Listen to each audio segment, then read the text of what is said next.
Okay, hey everybody, welcome to another episode of Brainstorm, our series of videos on the SEU CAPS YouTube channel where we talk about various mental health topics and resources that are prevalent or important to college students. My name is Tyler Tatton. My pronouns are he, him, his, and I am a mental health support peer working for counseling and psychological services at Southern Utah University. And I'm Chelsea Gambles, and my pronouns are she, her, and I'm a counselor at SUU at CAPS. And this channel is here for resources, to provide resources and information to anyone who wants to learn more about how to improve their mental health, or anyone who is interested in mental health in general. And if this is your first time watching our videos, welcome, and be sure to check out our other videos on the YouTube channel. And today we are excited to talk about coping and navigating distress in the time of a pandemic. And it's kind of funny that it took us a second to get to this because it's, I think, very relevant. And we were approached by a few offices on campus to discuss this topic. And so that's why we decided to film this for the different departments and for all students and people at the university navigating stress and just the pandemic in general. Yep. But before we really dive into our topic today, we just want to give our usual disclaimer that um, this any opinions that are expressed during this video are the opinions of the individual, not necessarily the official stance taken by CAPS at SEU or by the university itself. And then also just want to remind anybody that these videos are not meant to take place of any help that you're already getting. If you're already seeing a therapist, please continue to do that. Please continue accessing whatever resources that you are using and doing what you're doing to take care of yourself. These are just meant to be supplemental and hopefully entertaining and interesting videos about other resources as well as um, just general information about prevalent topics. But we're very happy today to have Victor and Jessie with us again. They've both joined us a few times in the past, and we're happy to have them here with us again today to talk about the COVID survival guide. But we're going to let them introduce themselves again real quick. So go for it, guys. Hi everyone, I'm Jessie Minear. I'm happy to be back. I am the coordinator of health and wellness, so I run the Health and Wellness Center. If you ever need anything health related, please come by. And my name is Victor. I use he, they pronouns, and I am also a mental health support peer, as well as Tyler. So yeah, it's good. Keep going. Thanks for being here, guys. It's fun to talk about like certain topics with people from different perspectives on campus and who have different resources. And hopefully the students all know that they are very lucky to have your insights and your help on campus all the time. So I'm happy to talk about this with you guys today. Thanks for having us. You bet. Yeah. But like we've said, today our topic is the COVID Survival Guide, which is a resource on the CAPS website that was created last year as a way of helping students right when COVID was first becoming a big thing in the States, and we moved on online after spring break last year. The mental health support peer team and Chelsea were approached and asked to make this resource. And so we worked together over the course of a few weeks to get as many of these as many resources for students as we possibly could. And it included a lot of coping resources, a lot of community resources to help with things like if you have COVID, what are you supposed to do? What healthcare options there are, housing. There was a lot of stuff that we found that we included in this, and we're going to kind of go over all of that. But should probably let you know where you can find it. So Yeah. Chelsea, we're going to show you guys with a screen share to make it easy. So before we do that, I'll just add to what Tyler said about how the guide came together, because I want to make sure and amplify everyone who contributed to the development of the manual. Yeah, so like Tyler said, it came out of a need that we were all experiencing, I think, and aware of when COVID sort of just showed up at all of our doorsteps. And Esther Perel, who's I think she's a psychologist. Anyway, she says something like the way through confinement is with creativity. And that's been one of my favorite things to look at through the lens of COVID, is like all the different ways that people have used ingenuity and innovation to still show up for each other despite a lot of the barriers. And that was exactly, I think, how the guide came together, because it was like so many things changed for the experience of the student. Just simple things like departments weren't in person anymore, or the hours were significantly different. And then obviously students were seriously impacted by employment shifts and just the economical changes. And so we wanted to have one comprehensive just chunk of resource that students could access. And the reason that it's a Google Doc, which we'll show you in a second, is because this is an evolving document, right? So the peers, when I kind of came up with this idea and started developing it, I shot it out to the peers and Andrea Donovan and our former help coordinator, Riley, and they, within weeks, I mean, we were just all sort of talking via the internet and Google Docs, thank goodness for Google, right? And just sort of came together this you'll see when it's much more impressive when you realize that this whole thing was developed in just a couple of weeks. Just basically anything that a student might need, or anyone at SUU might need in terms of the shifts that happen with COVID, it's all in one doc. And it's updated regularly. That's why it's a Google Doc. So office departments, hours, and the way that they're serving students changes with the pandemic, and it does kind of go like this. And so that's the cool thing about the guide, is it's updated. And as resources shift, even just some of the governmental stimulus packages and just different resources that changes with as we cope with this, that's updated in the guide as well. So that's sort of also a little bit more about how it came to be, and yeah, just information about it. So if the easiest way, I'm going to start just at my homepage, and I'll share with you just because it's easy to say, I mean, we'll link this, but if you can't remember, I'm going to show you the easiest way. And I talk to students about this all the time, because when you're in a hurry or you have your phone and you don't have things highlighted, it's hard to find it. So here's my homepage. I just put in SUU CAPS. I do this 100 times a day because I do the website. So you can just go to our main page. It's the first one that comes up for me, but that's probably because I searched a lot. And so here you are at our homepage. There's this COVID-19 reminder, which also will link you to it as well. I think that's probably the fastest way. So you'll see COVID-19, that will hopefully remind you, and then you can click on the guide and it will take you. It's also in our resources and our toolkit links as well. But here we are. Okay. So yeah, we're going to cover all of the stuff in here as best we can, but along with the survival guide and all the important things that are included, we also want to just briefly give everybody a reminder that we do still have a pandemic going on. Like this resource is only really important because COVID-19 is still a pandemic. So we do want to encourage everybody to please continue following all of the state and CDC guidelines. Wear your mask, be respectful of others. When you're at home, you don't have to wear your mask, but when you're around a lot of other people, it's respectful and helpful for everybody in slowing down this pandemic.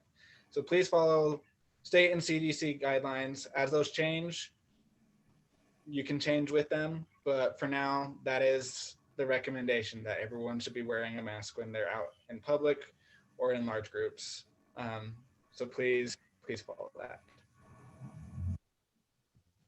Yeah, and along those lines of, something that goes on for a long time, sometimes we can have what's called normalizers, or humans who are just the tendency to want to go make things go back to normal.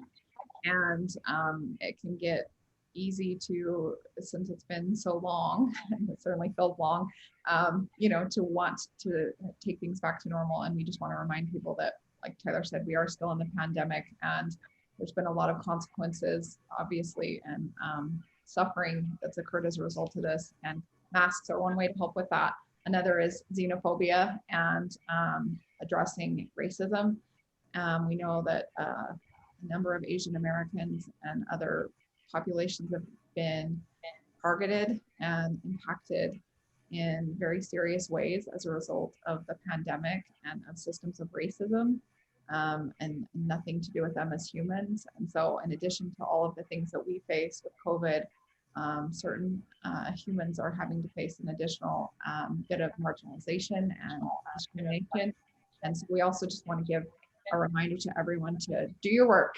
And there's a ton of resources on our website, and that's probably a topic for another day as well. But if you need, we'll link some information about that, and it's also in the guide. But we'd like to highlight those two reminders, since we are still navigating this pandemic, and they are still very important in terms of being a mindful human. Yep. Okay, so let's talk about the survival guide. So obviously, it starts out with a table of contents with links to all of the different pages. So you don't have to go through the whole thing trying to find a specific thing. You can look in the table of contents, just click on the resource you want, and it'll take you right there. But kind of how the survival guide is structured is it's in basically 3 sections. The first section is on psychoeducation and coping skills. So, and that takes up a pretty significant portion of the guide. This guide was meant to be helpful for mental health during this time of COVID, where mental health really suffers so much because of isolation and the stress of COVID and all the other things related. We wanted to include a lot of resources to help people in their mental wellness. So the first section is the coping and psychoeducation. And then the second section is about community resources and what they can do for you during this time of COVID. And then the last section is on SUU resources.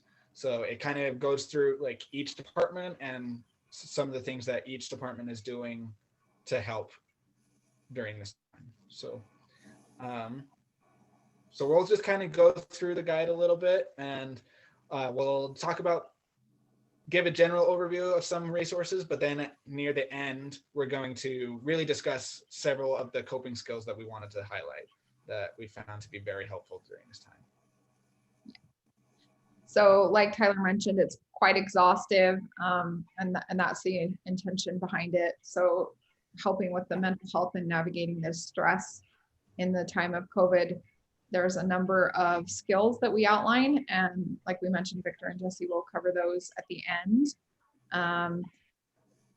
That I'll just kind of scroll through so you can see just how many there are. And like, hopefully you noticed I hyperlinked, so I just moved straight to that set of the skills in there as well. So just as a kind of an overview, and these are the grounding skills, like I mentioned, we'll cover several of these later. Just as an overview, it's sometimes, again, that normalizing tendency that we have as humans. It's normal to want to think that we've gone back to pre-COVID, or to think that we should be maybe better off than we are. We tend to have that. It's okay for other people to be struggling, but not okay for me.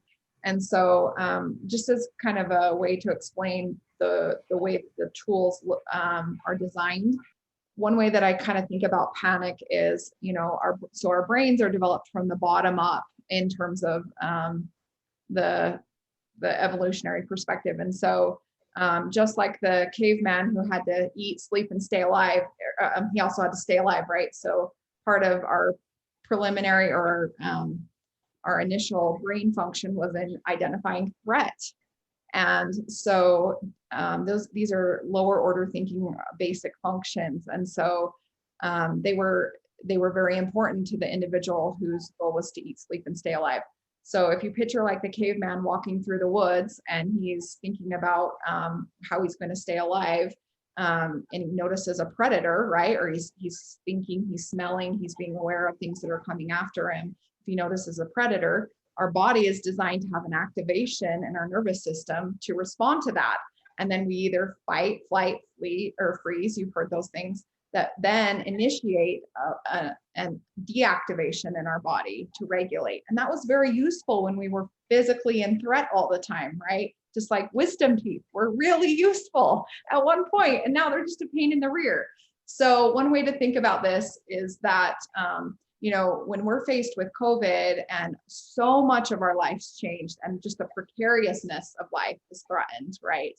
Our bodies are constantly being affronted with tigers, predators in the woods that are potentially threatening, but we're not getting that deactivation that our body was designed to get often. Confinement has very much been about kind of hunkering down and coping. And so our body isn't often given the opportunity to regulate in the way that it was designed. And so a lot of the skills that Jessie and Victor are going to talk about are going to help. And you can think of them as like body hacks, like hacks for working with your body in the way that it was designed to navigate and cope with stress. So stay tuned for that. Yeah. And I just want to kind of add on to what Chelsea's saying and really emphasize, basically everybody has these same reactions. They are, like she was saying, that's how evolution started. We started with everybody having the reactions, and that's how we survived. And so if you are having reactions with the stress, and it's normal. So don't feel bad that maybe something feels out of your control, or you're feeling anxiety or depression or feeling lonely. That is all normal. So you're doing okay. We're hoping that we can help make this easier for you, but it is normal. So don't feel like you're alone in this, because everybody experiences these things. And it's your brain doing its job. It's your body doing what it was designed to do. And it's hard. Okay, so here's, like I mentioned, the tools for addressing xenophobia and anti-Asian racism. There's a number of them, and we're adding to this often. Okay. So now we're moving into the next section, right, Tyler? Yeah, so this is some of the resources for still partly coping when the environment's not so great. But then as we go a little bit farther, it talks about other things with community. Right, yeah. And now we're talking about SU CAPS as a resource for students and the different things they do to help during this time of COVID, which they are amazing and they do so much, as they always have done, but they've really adapted very well to helping students during this time.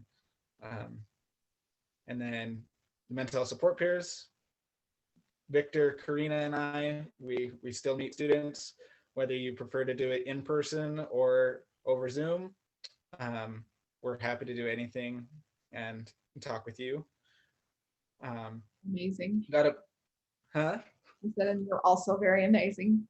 Oh, thank you. And then we have a lot of online resources. So yeah, check all of these out. Now we're talking about how it affects your employment, which kind of goes back to community resources a bit. Definitely check those out, because we know for students, there's a lot of students aren't able to pay for stuff by themselves, so there's definitely that need for the help with employment and stuff. But there's all these other healthcare and mental health care resources in the community, Southwest Behavioral Health Center, all these different health clinics. And if you're struggling because of loss of employment for food, there's options there as well. There's the Hope Pantry on campus, and then a bunch of community resources as well. Iron County Care and Share. There really are just a lot of resources that can help you that you probably just don't know about, but you can find out about all those things here. So now going back to some more of the on-campus departments and what they do, it really just goes alphabetical order, basically all of the departments and what they do. So we definitely don't have time to go through all of that because there's a lot of departments.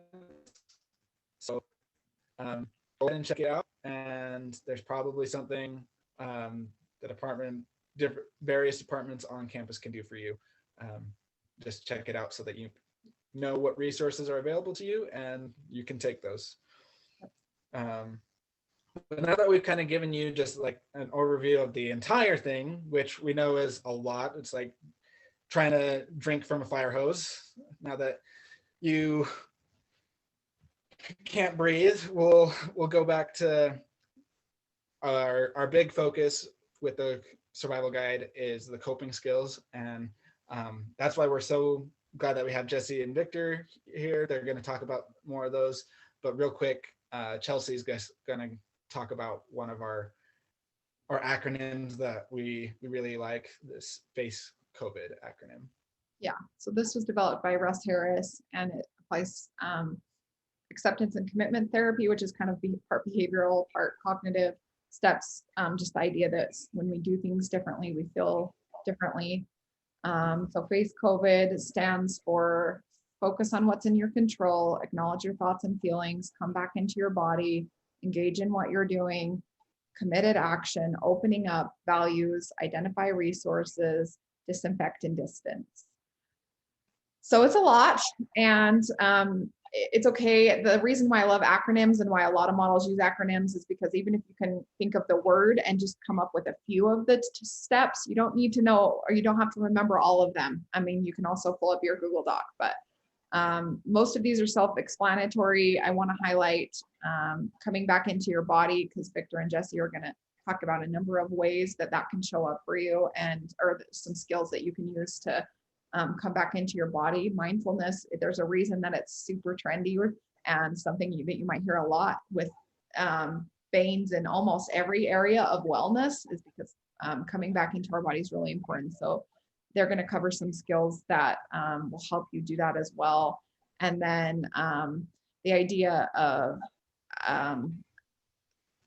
assessing where you're at and what you need. There's a please skill that they're going to talk about. It's another acronym that basically the idea is how to almost do like a body scan, like starting at your head and going all the way down and identifying what you need, but also thinking about all the areas of wellness or the areas that you could be unwell in as a human. And the skills that they'll talk about will help you kind of identify some quick and easy things that can help you get back regulated. That seem simple, but when we're in this whirlwind, they're very hard, and we don't think about them enough because we're having to prioritize studying and schoolwork and jobs and all of those things. And so what they highlight will kind of emphasize the importance of that.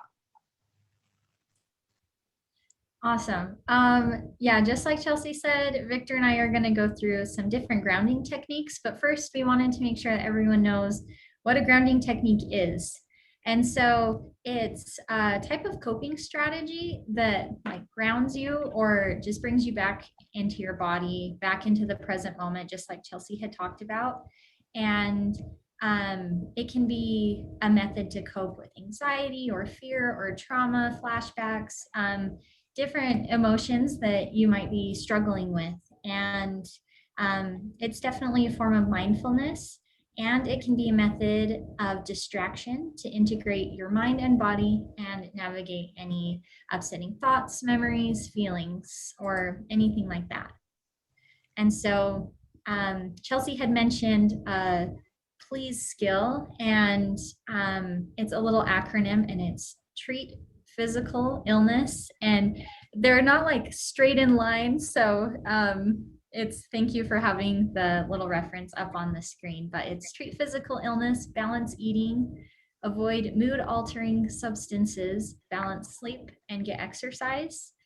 And all of these are so important, especially in my world of health and wellness. This is like holistic health, or as some people might call it, lifestyle medicine. And so if you do these things, it'll totally impact your overall health. And it's a great way just to go through each of these steps and just take care of yourself. It's like, I love that it's please, because your body's like, please take care of me. These are the things that I need. And so there's also like self-soothe with different senses, and that's a great exercise. I think Victor will go into those a little bit more, bringing in your different senses into grounding exercises.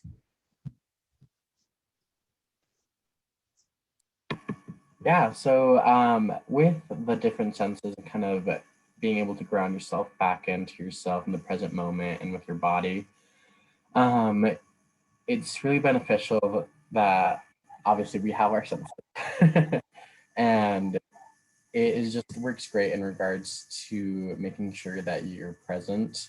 One of the best techniques, or not the best, but one of the ones that I use the most and I have other students use as well, is our 5-4-3-2-1 grounding technique. That's probably my favorite one.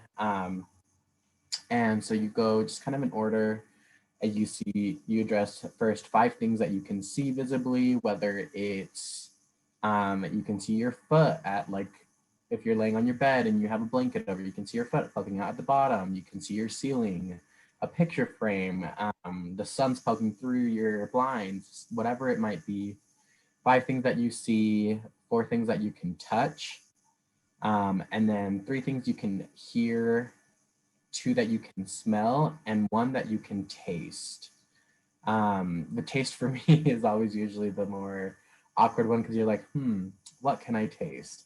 But even if it's sort of water or like juice, eating a cracker, whatever it might be, bring that back to just where you are in that present moment.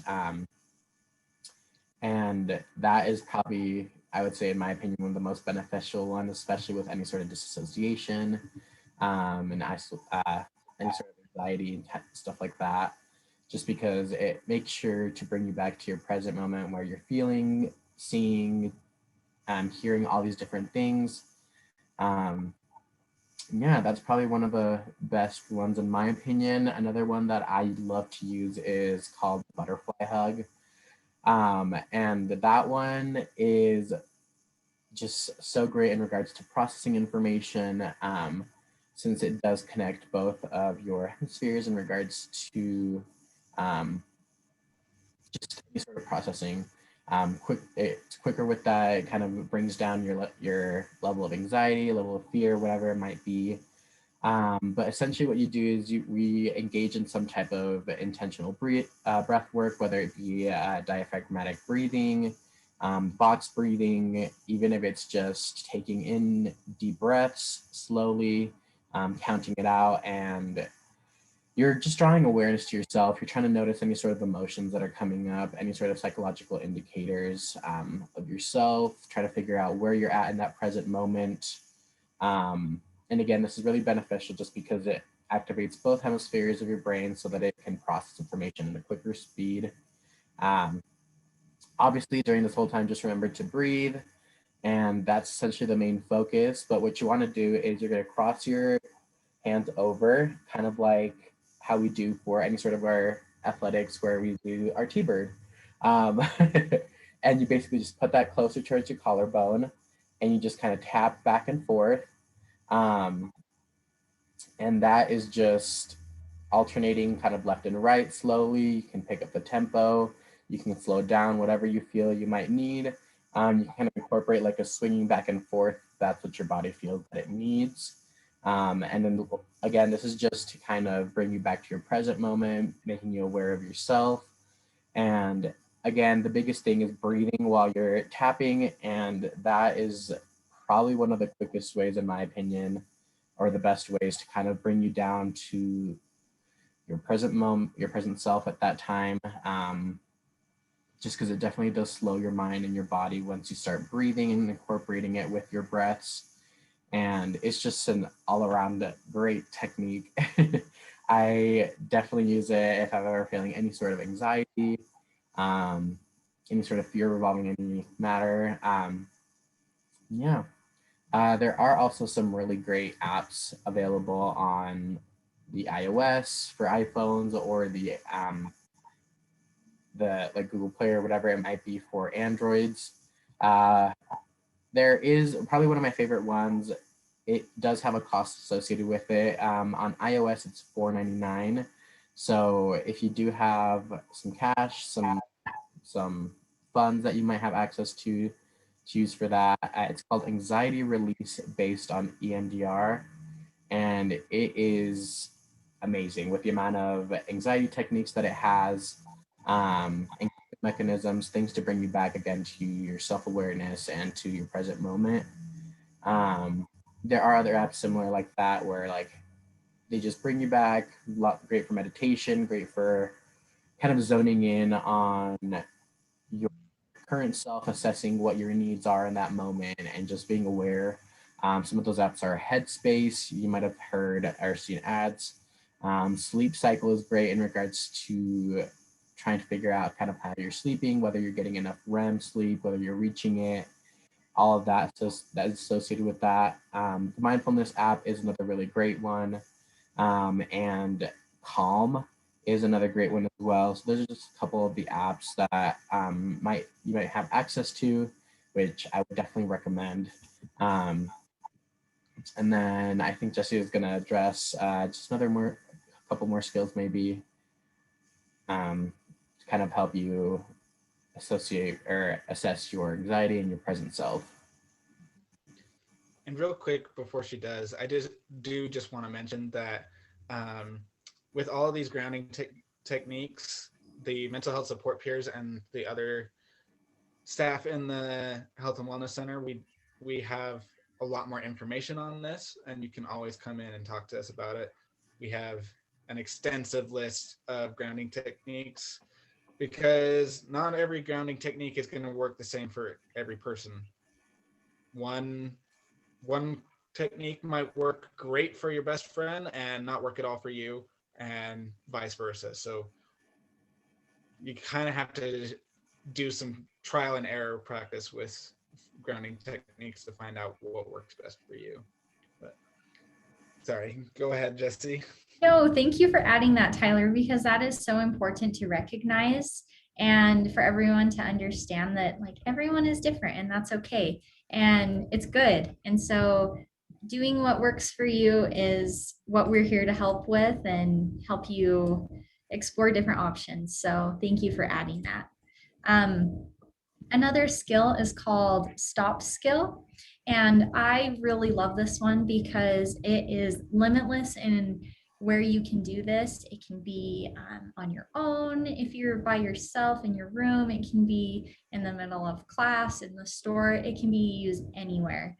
And it's just, if you're feeling overwhelmed or anything like that, you can just stop and take a deep breath and really try and like fill your lungs, like really deep, breathe deeply, and then just observe around you, like see, notice the things like Victor had said, like if you see the sun coming through your blinds, or if you notice someone's shoes next to you that you really like or something, just take a moment and observe what's happening around you, and then notice what you yourself are doing, and just take that moment to kind of ground yourself, and then proceed and continue with what you're doing, what task you need to do, whether that's homework or just your own personal stuff. Just take a moment to recognize what you're doing and just keep on going. I think just taking that moment to observe and breathe is so important. It just can help slow your mind and your heart rate and help you with any task that you have.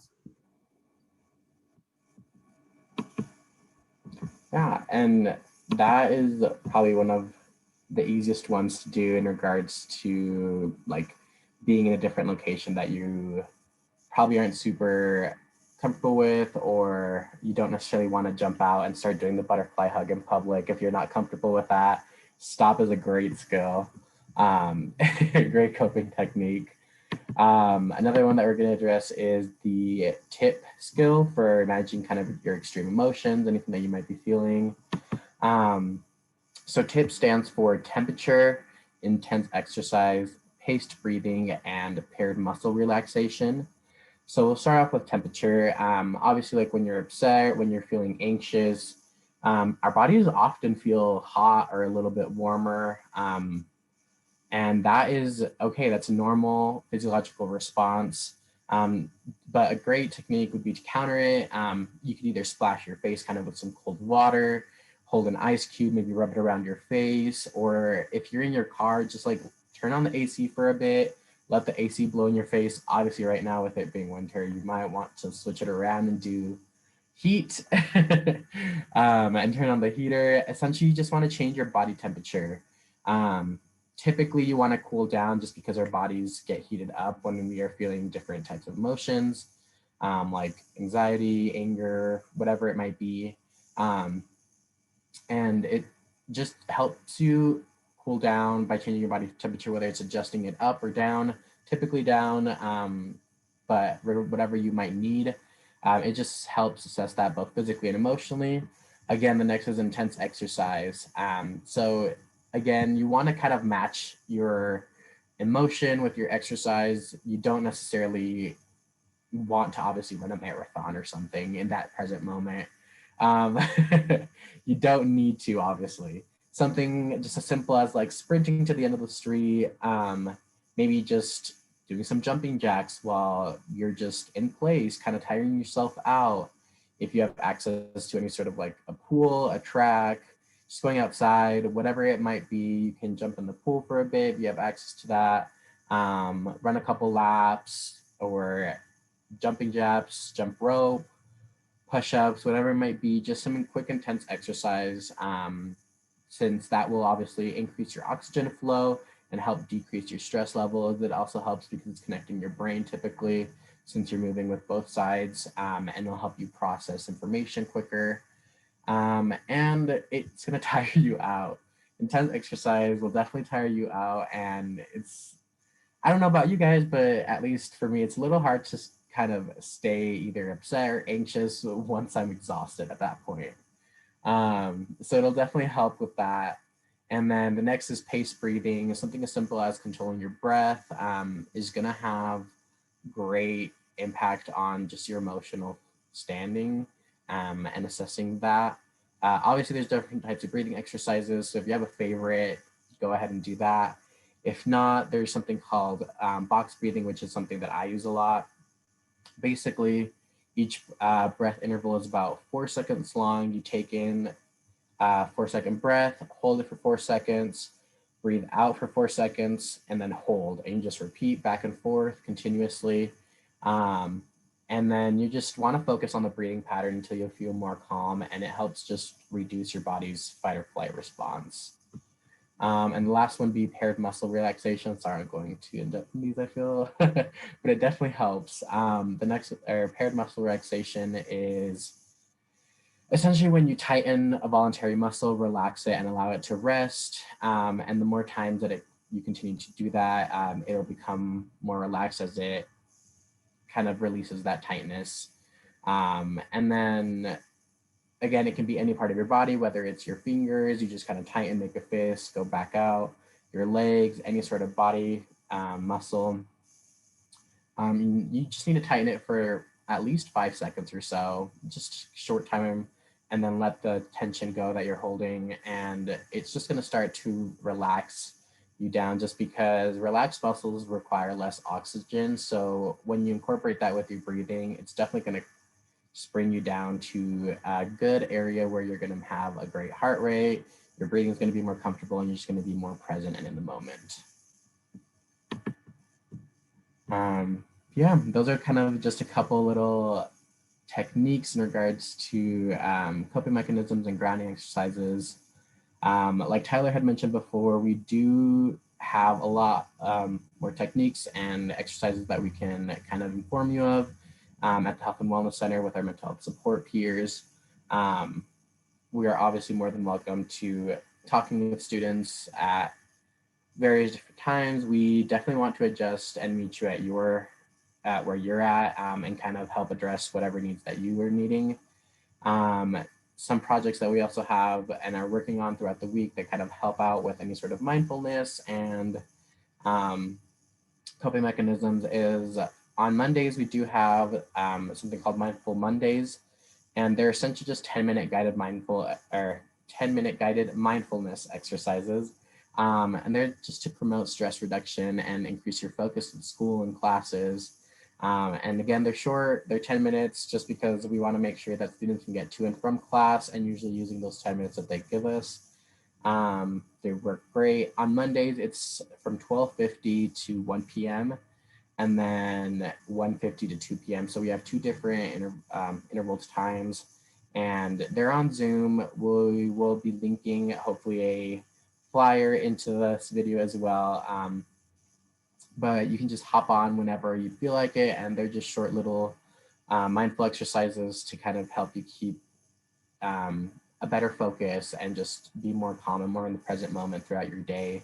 Because we know that school during COVID is also very difficult. It's a different type of stress that we're new to. So we just want to make sure that we offer different opportunities for us to connect and just feel more calm and a better sense of community here at SUU. Another one that we have is our Fridays mental health focus, and that's going to be in the usually in the student center or in front of the Health and Wellness Center. And we're just going to be talking about these different videos on Brainstorm that Tyler puts on along with Chelsea. And we just want to make sure that we highlight them and give different techniques that kind of resonate with them and just inform students, spread awareness about mental health and how we can address it and how we can just combat it together in the best positive way.